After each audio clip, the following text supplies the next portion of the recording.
Welcome back to Connie Celica, my 1977 Toyota Celica. Oh my god. Welcome back to Connie Celica, my 1977 Toyota Celica. Today we're going to install the bumpers for real this time, not using duct tape or zip ties.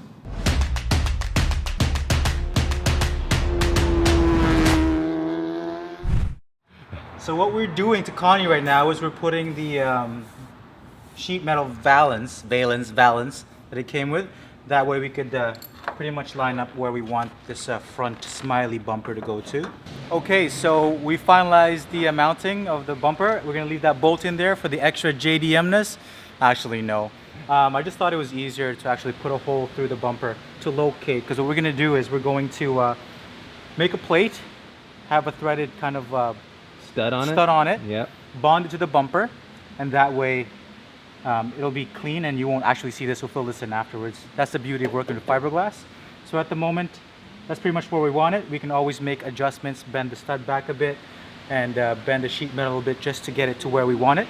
And what about in the middle, Ken? Are you planning a bracket in the middle to support it too? So I think from here we could even actually add a little bit more bracket down here to support it. And I think you and I were thinking of putting a bracket from down here just to add some extra bracing for all the downforce this car is going to be experiencing, right? Okay, so here are our mounting studs, if you may, that welded up rather nicely, if I say so myself. I might say it's a stud holding a stud. Ooh. Nope. So, what the purpose of this is, we're actually going to bond this here on the bumper using some fiberglass material. So I'm going to rough this edges up to give the fiberglass resin and mat somewhere to stick onto. And then we'll do repeat on the other side as well. And then it'll be covered, and you can't see from the outside. The previous hole will be covered with Bondo, which incidentally, we forgot to buy. So we just laid our first layer of mat. We're going to probably put 3 or 4 on here. And we're making good use of the straw band by using it twice. I was going to say, California's going to hate you. Second layer. Oh, look at this. It's like putting on a bandage.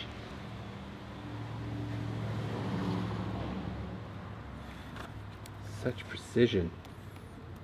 We're going to bang this out by grabbing the heat gun and making the process a bit faster. The heat gun will dry it faster, I guess? Yeah, and I did put a bit more hardener on the resin, so it's going to cure a lot faster than if I did. The good thing about using this kind of resin is you can adjust pot life. I mean, it's pretty humid in the shop right now, but I do want this to set rather quickly, because I would like to finish something today. It'd be nice. Looking good, Ken Wagan. Mm-hmm. This side looks really good. Like the gap under the corner light is spot on. It is looking like a car again. Hood on, Smiley bumper on the front. Fitting up nice. I guess all we have left to do is maybe that bracket under the middle here. We're going to make a little bracket that goes from this rad support and go to the back center of here, and we'll be good to go. Yeah. Next up, I'm creating a human caterpillar. What? No, actually what we have here is we marked where the rear bumper is going, and we found out that this bracket here is sitting way too proud and is not letting the bumper actually be stuck to the body line. So we're going to trim that, and hopefully once we do, we are going to see if we can make this rear valance panel off a Mustang fit on here. You can see it's pretty wide, but we'll hammer it till it fits. Yeah, the internet said this is a fairly close fit. It's from a 66 Mustang. Yeah. Frankly, it's not a very close fit, but Ken's determined to make it fit anyway, so let's see what happens. It's a big problem. The bigger the problem, the bigger the hammer. That's what she said.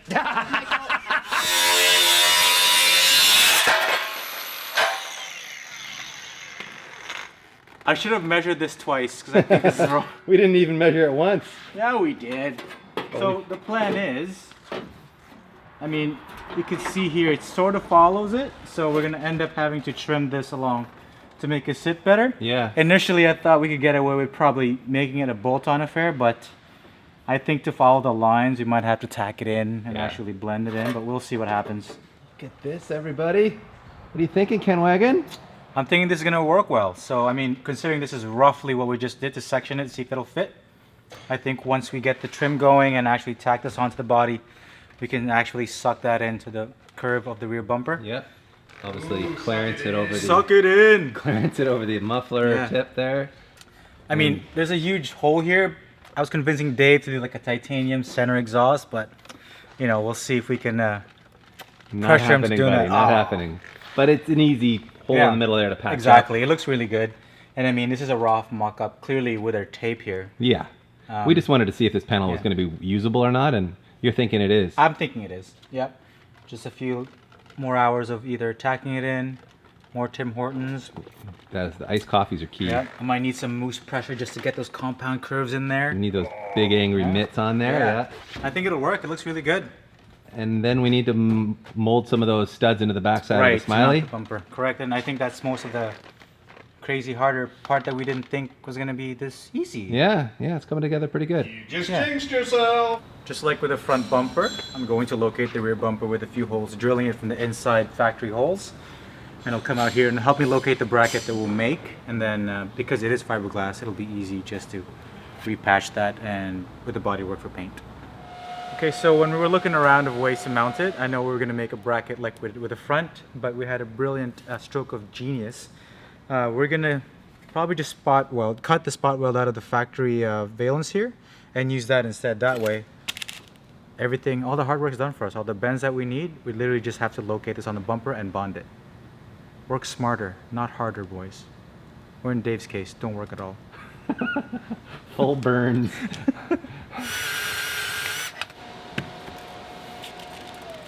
Spot weld removal tool. Fancy, look at that. Fancy.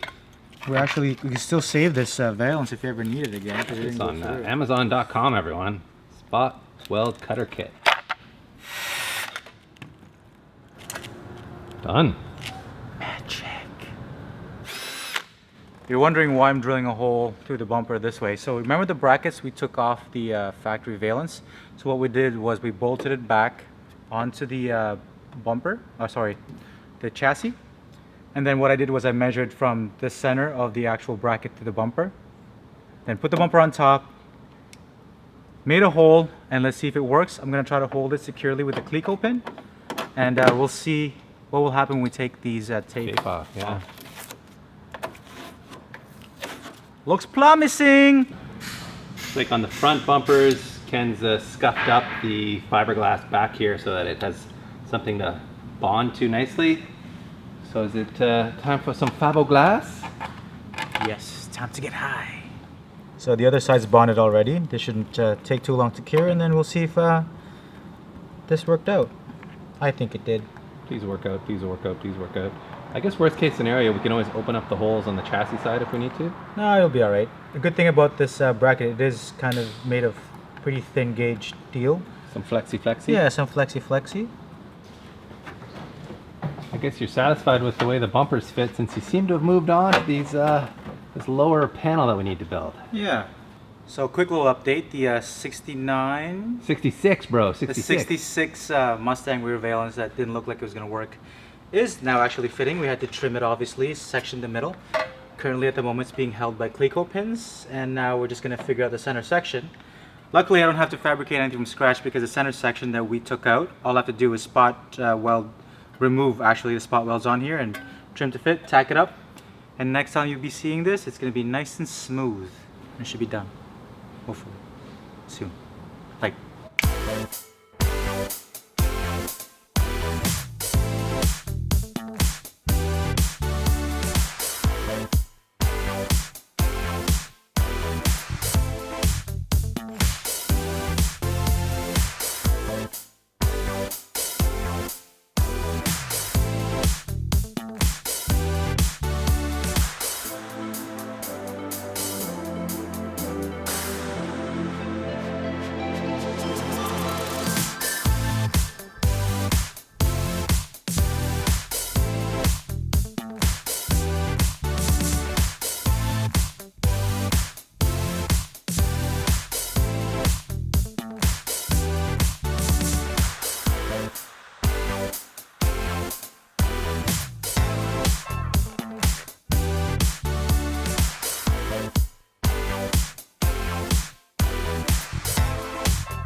How many metal shavings have you now inhaled, Ken Wagan? A lot. I'll probably have some cancer by the time I'm 40, which is in 5 years.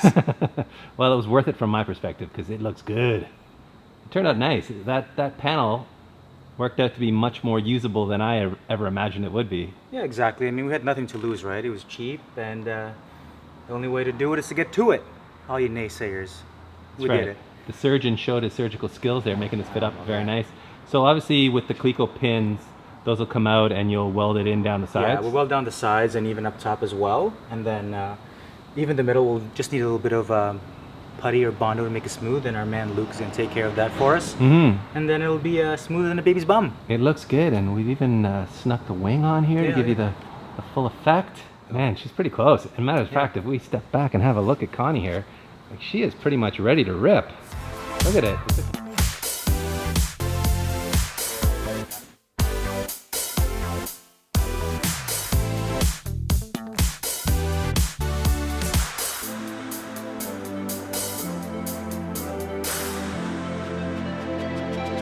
Now that the bumpers are all mounted up permanently, I decided to play around with semi-permanently mounting up these flares. With the rib nut and bolt setup, they're always going to be removable, but as a finishing touch, I used this Toyota fender molding or welting. I'm not sure what the name is. It might say right there on the label. In any case, this is actually for a Toyota Tacoma, and we used these on the Ass 2000 rear flares, and they fit really nicely on here. It just is a nice finishing touch, I find. It kind of makes a seal, a connection between the flare and the body, gives it a bit of an OEM look. So I only ordered 2 of these. I thought I could do 2 flares per package, but I can only do 1. So I'll have to order 2 more to finish off the other 3 corners, but that gives you an idea of how that's gonna look when they're all on there semi-professionally, DP spec. So that's a wrap on this episode, everybody. I'm stoked to see Connie looking like a car again, hood on, bumpers on. I even put in these somewhat rotten corner lights that I'm gonna have to replace. I've already ordered this one on eBay, an OEM one. I can't find an OEM one for the left side. If you have one, email me, dave@speed.academy.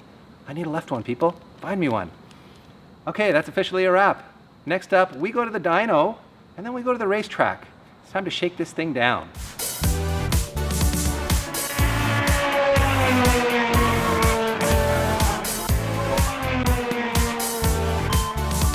キャプテンの細谷選手は新人の藤田選手と組み